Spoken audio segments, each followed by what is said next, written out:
வணக்கம் ஃப்ரெண்ட்ஸ், நம்ம இந்த வீடியோல பார்க்க போறது பெர்சன்டேஜ் சம்ஸ். இது எல்லாமே வந்து சைக்காலஜில கேட்கக்கூடிய இம்பார்ட்டன்டான மேக்ஸ் டாபிக்.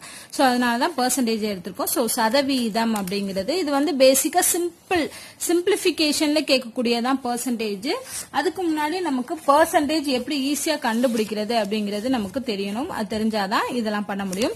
இப்ப ஞாபகம் வச்சுக்கோங்க, ஏதாவது ஒரு நம்பர் கொடுத்துருக்காங்க அப்படின்னா, இப்ப இந்த 5000 10% அப்படிங்கிறது எப்படி கண்டுபிடிப்போம் அப்படின்னு பாருங்க.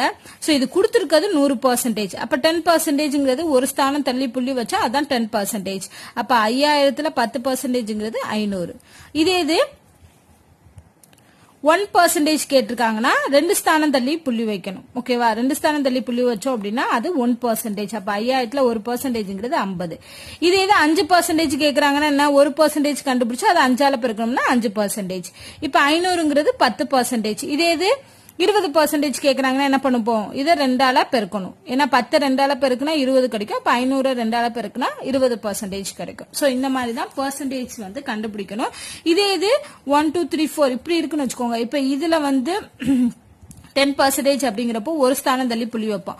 அப்போ 123.4 அந்த பாயிண்ட்டுக்கு அப்புறம் இருக்க வேல்யூவையும் சேர்த்து எடுத்துக்கணும். இங்க பாயிண்ட்டுக்கு அப்புறம் 0 வருது, அதனால நம்ம விட்டுட்டோம். இங்க பாயிண்ட்டுக்கு அப்புறம் வரதுனால அதையும் எடுத்துக்கணும். இப்ப இதே 20% கேட்டாங்கன்னா என்ன, 10%ங்கிறது 123.4 இதோட 2 பெருக்கணும் அப்படின்னா 20%.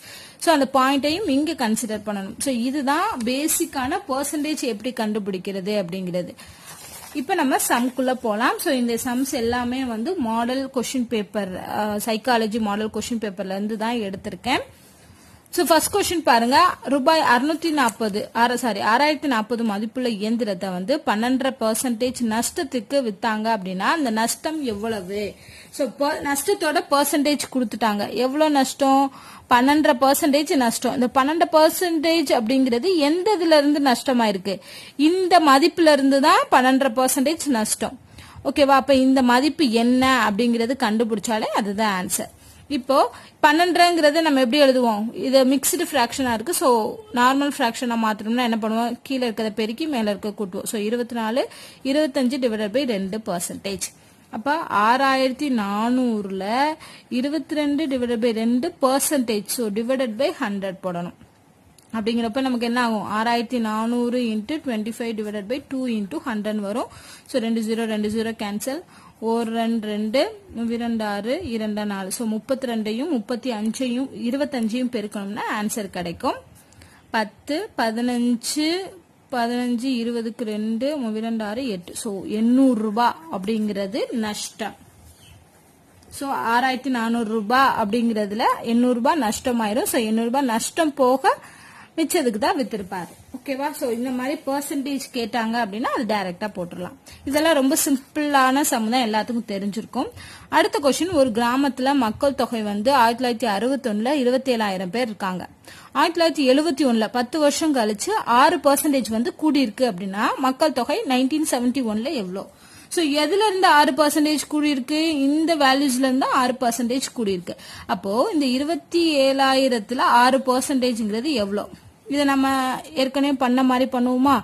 நம்ம ஆல்ரெடி சொல்லி கொடுத்துருக்கேன். 1%ங்கிறது என்ன பண்ணுவோம்? இது 10%. இந்த 2 ஸ்தானம் தள்ளி புள்ளி வச்சோம்னா 1%.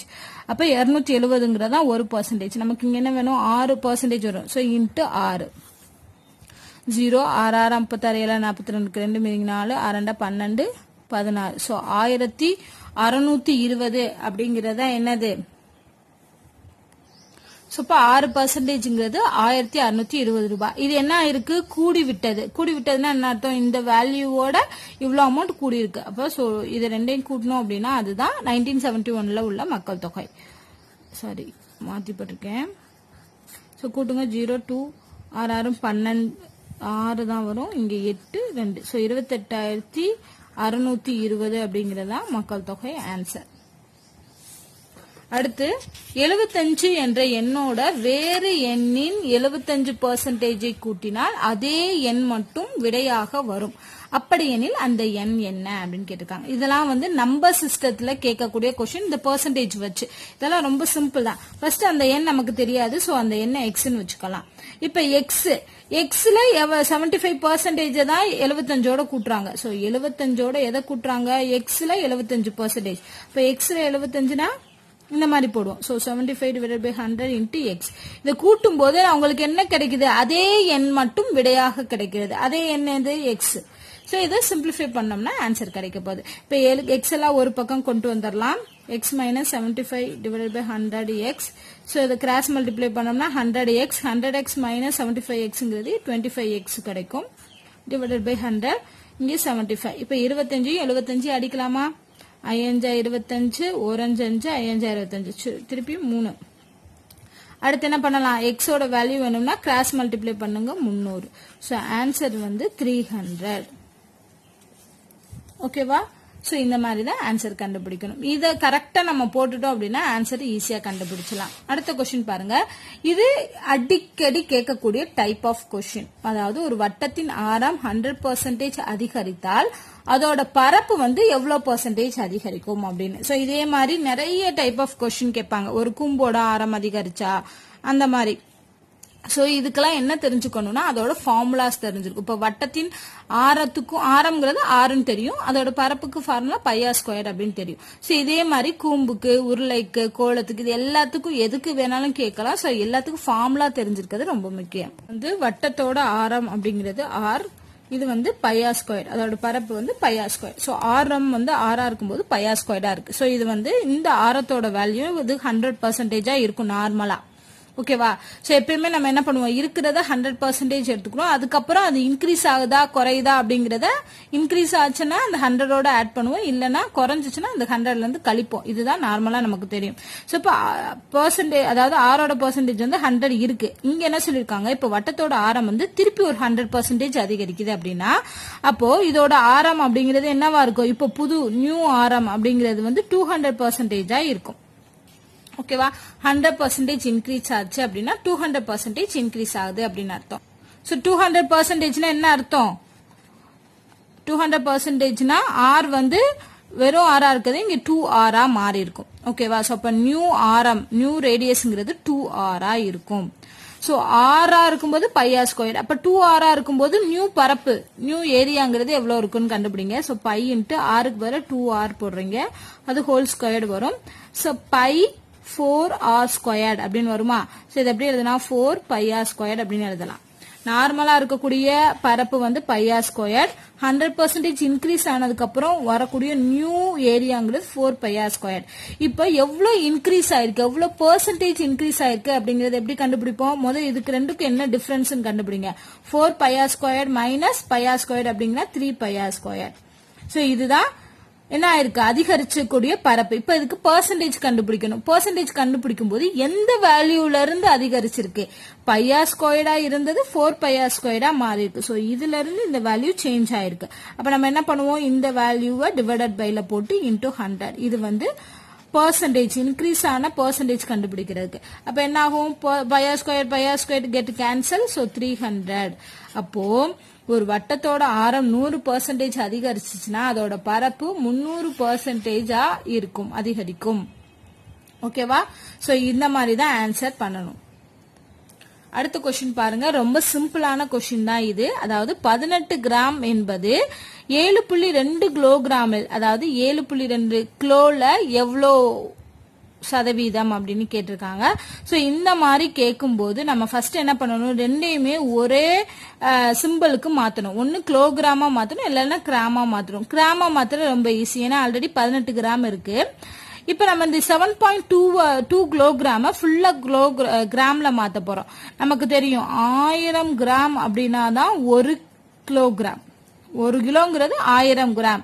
அப்போ 7.2 கிலோகிராம்ங்கிறது எவ்வளோ, 7.2 கிலோகிராம்ங்கிறது எவ்வளவு வரும், 7200. இதை பெருக்கும் போது என்ன ஆகும், 7.2ஓட 1000 பெருக்குனீங்கன்னா 30 வரும். இங்க ஒரு ஸ்தானம் தள்ளி புள்ளி வைக்கும் போது 7200 கிராம் வரும். சோ அப்ப இதுக்கு பதிலா 7200 கிராமா மாத்திட்டோம்.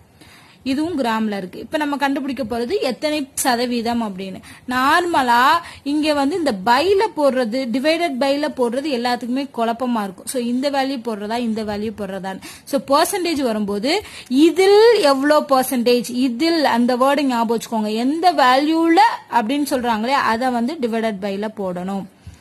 ஓகேவா? சோ இங்க 18 கிராம் என்பது 7.2 கிலோகிராமில், இந்த கிலோகிராமில்ங்கிற அந்த வேர்டு இருக்கு இல்லையா, அந்த வேர்டு தான் கீவேர்டு. சோ இந்த வேர்டு வரப்போ இந்த வேல்யூ வந்து நம்ம என்ன பண்ணணும், டிவைடட் பைல போடணும், மிச்சம் இருக்க வேல்யூல மேல போடணும். ஸோ நியூமரேட்ல என்ன வேல்யூ, டினாமினேட் இது கரெக்டா போட்டாதான் நமக்கு என்ன வரும், ஆன்சர் வரும். இங்க சதவீதம்னால இன்டூ 100. ஓகேவா? ஸோ இதை சிம்பிளிஃபை பண்ணுங்க. 1 18 18, 4 18 72. ஓகேவா? ஸோ இப்போ 1/4, இங்க 2 0 கேன்சல் ஆயிடும். ஸோ 1/4 வரும். 1/4 நம்ம என்ன பண்ணலாம், 0.25 எழுதலாமா, 100 டிவைடட் பை 4 வரும். இங்க அடிச்சோம் அப்படின்னா 0.25 அப்படிங்கிறது வரும். ஓகேவா? சோ 1/4க்கு பதிலா 0.25. சோ இவ்ளோ பெர்சன்டேஜ், அதாவது 7200 கிராம்ல 18 கிராம்ங்கிறது 0.25% அப்படிங்கிறது. அடுத்த கொஸ்டின் பாருங்க. அருண் சம மதிப்பெண் உடைய கேள்விகள் கொண்ட தேர்வு எழுதுறாரு. சம மதிப்பெண்ண எல்லா கொஸ்டினுக்குமே ஈக்குவல் மார்க்ஸ் தான். 1 மார்க் அப்படின்னா எல்லா கொஸ்டினுமே 1 மார்க். இதுல அவன் 10 கேள்விகள் தவறா எழுதியிருக்கான். சோ சம் கொஸ்டின்ஸ் இருக்கு, அதுல 10 கொஸ்டின் வந்து தப்பா எழுதிடுறான். இதுல சரியான மதிப்பீடு, சரியா மார்க் வாங்கின கொஸ்டின் பாத்தீங்கன்னா 60% அளவு சரியான மதிப்பு வாங்கியிருக்கான். அப்படின்னா தேர்வுல எத்தனை கேள்விகள் இருக்கும் அப்படின்னு. சோ தேர்வுகள்ல மொத்தம் X கேள்விகள் இருக்குன்னு வச்சுக்கிறோம். இந்த Xங்கிறது சரியா நீ சொன்ன ஆன்சரோட மதிப்பு பிளஸ் தவறா நீ பண்ண கொஸ்டின், இது ரெண்டுமே சேர்ந்ததுதான் இந்த எக்ஸ். ஓகேவா? தவறா அவ எழுதினது எத்தனை, 10. ஆல்ரெடி அவங்க கொடுத்துட்டாங்க, 10 கேள்வி தவறா எழுதியிருக்கான். அடுத்து இப்ப சரியான கேள்வி எத்தனை எழுதியிருக்கான், ஆனா அவங்க என்ன சொல்லியிருக்காங்க, சரியானோட மதிப்பு என்னன்னு கேட்டிருக்காங்க. மதிப்புனா அதோட மார்க் 60% வந்து கரெக்டான கொஸ்டின். அப்ப எதுல 60% இருக்கும், மொத்த கேள்வியில தான் 60% இருக்கும். அப்ப எக்ஸ்ல 60%. சோ இதுதான் சரியான கேள்வியோட வேல்யூ. தவறானது இது. இது ரெண்டையும் கூட்டினோம்னா எதுக்கு ஈக்குவலா இருக்கும், எக்ஸுக்கு equal. So equal to X. So இதை கண்டுபிடிச்சோம் அப்படின்னா எக்ஸ் கண்டுபிடிக்கிறது ஈஸி. சோ இதை சிம்பிளிஃபை பண்ணுங்க. 32 பச்சு. So 3/5x plus 10 is equal to x. இப்ப எக்ஸ் எல்லாத்தையும் ஒரே பக்கம் கொண்டு வந்துடலாம். இதுதான் இந்த பக்கம் வரும். So 10 is equal to x minus 3/5x. So இதை கிராஸ் மல்டிப்ளை பண்ணோம்னா 5x, 5x மைனஸ் 3x னா 2x வரும். 2x divided by 5. இங்க 10, இதை ரெண்டையும் அடிச்சோம்னா 5. இப்ப கிராஸ் மல்டிப்ளை பண்ணோம் அப்படின்னா எக்ஸோட வேல்யூ 25 அப்படின்னு வரும். சோ ஆன்சர் வந்து 25. ஓகேவா? சோ இங்க வந்து அந்த சரியான கேள்வி எத்தனைன்னு கொடுக்கறதுக்கு பதிலா அதோட மதிப்பு கொடுத்துட்டாங்க. சோ அந்த பெர்சன்டேஜ்ல கொடுத்துருக்காங்க, அதை நம்ம கன்வெர்ட் பண்ணோம்னா ஆன்சர் வந்துடும்.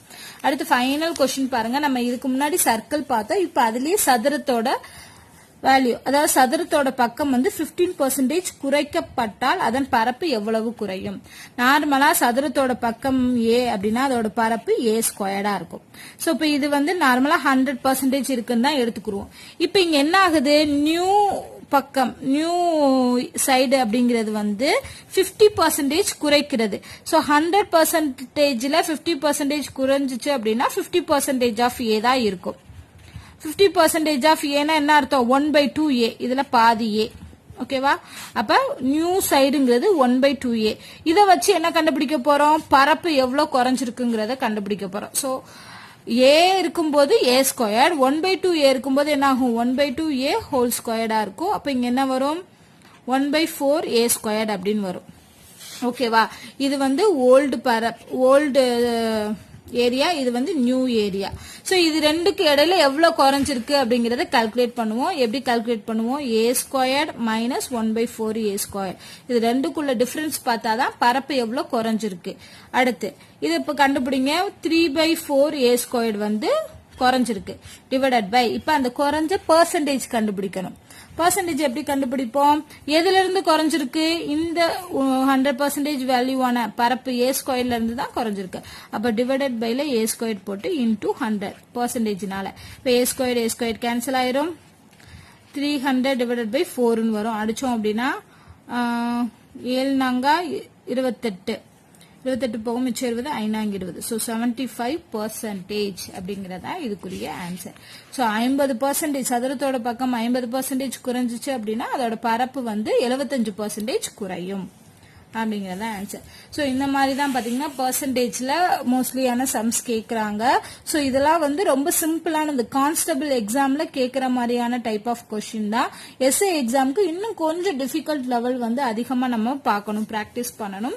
ஸோ ஃபர்ஸ்ட் இதெல்லாம் பிராக்டிஸ் பண்ணிட்டு அப்புறம் நம்ம டிஃபிகல்ட் சம் போகலாம். முதல் பேசிக்ஸ் வந்து தெரிஞ்சுக்கிட்டோம் அப்படின்னா அடுத்து டிஃபிகல்ட்டான சம் வந்து ஈஸியா சால்வ் பண்ணலாம். ஸோ அதுக்காக தான் இந்த கொஸ்டின். இதுல உங்களுக்கு ஏதாவது டவுட் இருந்துச்சு அப்படின்னா கமெண்ட் பண்ணுங்க. இந்த வீடியோ உங்களுக்கு பிடிச்சிருந்தா லைக் அண்ட் ஷேர் பண்ணுங்க. நன்றி.